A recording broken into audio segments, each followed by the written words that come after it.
रत्तम्मा नारियल की बंडी ढकेलते हुए सारा गांव घूमती है। कोई भी उसके पास नारियल नहीं खरीद रहा। उस गांव के सारी गलियां ऐसे घूमती हैं कि उसके पैर भी थक गए। का बेटा, माँ भूख लग रहा है माँ, ऐसे पूछने पर उसे रोना आ जाता है और रत्तम्मा को पता नहीं चलता कि वो क्या करे। तब वो एक जगह उसकी बंडी रोककर एक नारियल काटकर, आज के लिए खाकर अपना पेट भर लो बेटा, कल अच्छा खाना खिलाऊंगी, ऐसे कहकर अपने बेटे को देखते हुए अपने जीवन को कोसती है। मगर वो दोष किसको मानेगी, रत्तम्मा को समझ में नहीं आता। एक समय में रत्तम्मा बाकी गांव वालों की तरह ही छोटे मोटे कूली का काम करती थी, लेकिन उसे लगता है कि उसे उसका मेहनत का फल नहीं मिल रहा।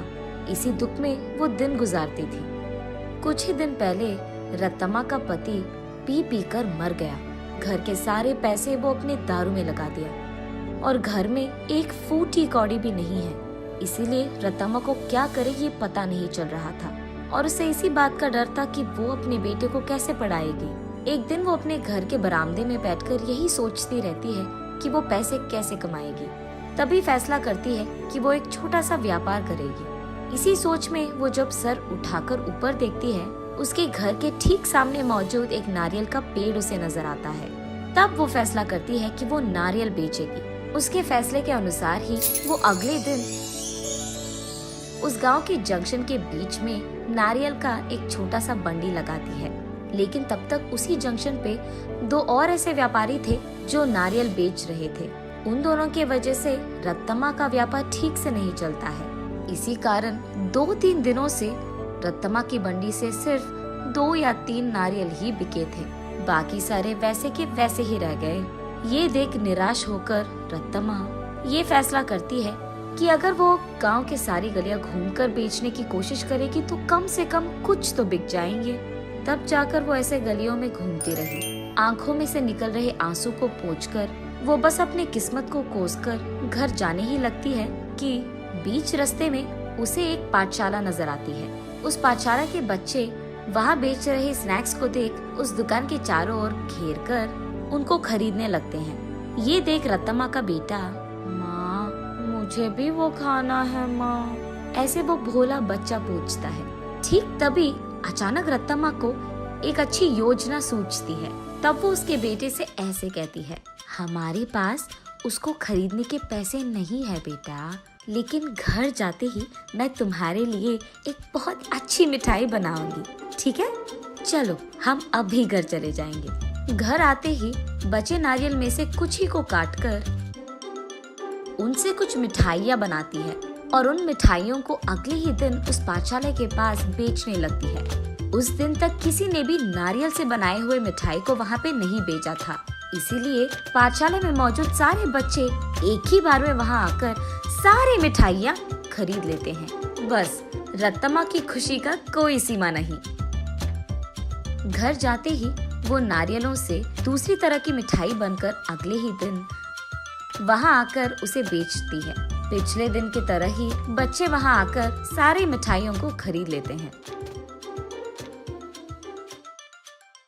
लेकिन कुछ बच्चे ऐसे पूछते हैं, आंटी कल जैसे मिठाई नहीं है क्या?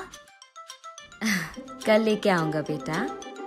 ये कहकर घर पहुंचते ही अगले दिन के लिए नारियल से ही 2-3 प्रकार की मिठाइयाँ बनाती है। तीसरे दिन भी सारी मिठाइयाँ बिक जाती है।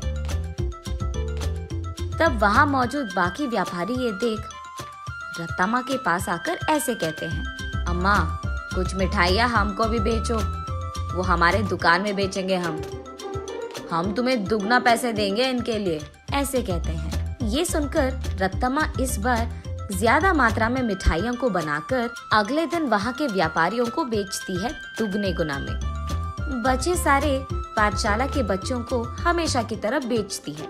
ये देख बच्चे सारे वापस रत्तम्मा के पास ही मिठाइयाँ खरीदते हैं।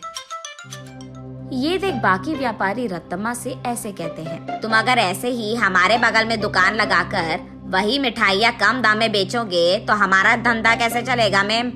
अगर तुम्हें बेचना है तो हमारे ही दाम पे बेचना होगा। तब रत्तम्मा, लेकिन बच्चे इतने दाम पे कैसे खरीदेंगे? उस सब से हमारा कोई लेना देना नहीं। अगर यहाँ धंधा करना है तो हमारी सुनो, वरना यहाँ से निकल जाओ। ऐसे कहते हैं। ये सुनकर रत्तम्मा उसके घर पहुंचकर बहुत सोचने लग जाती है। अगले दिन वो उस पाठशाला के पास एक बड़ा सा मिठाई का दुकान ही खोल देती है। उसमें सिर्फ नारियल से बनाई हुई मिठाइयाँ ही बेचती है। अब रत्तम्मा को किसी से कोई लड़ाई करने की जरूरत नहीं पड़ेगी। दूसरी तरफ रत्तम्मा की तरह नारियल से मिठाई बनाकर बेचने वाला उस गांव में और कोई नहीं था। अब इस कारण रत्तम्मा के मिठाई का दुकान सिर्फ बच्चे ही नहीं बल्कि सारा गांव जाता था। कुछ ही दिनों में रत्तम्मा अमीर बन जाती है और उसी पाठशाला में वो अपने बेटे को पढ़ाती भी है। ऐसे प्यार से वो उस नारियल के पेड़ को हर रोज पूछकर पानी डालती थी।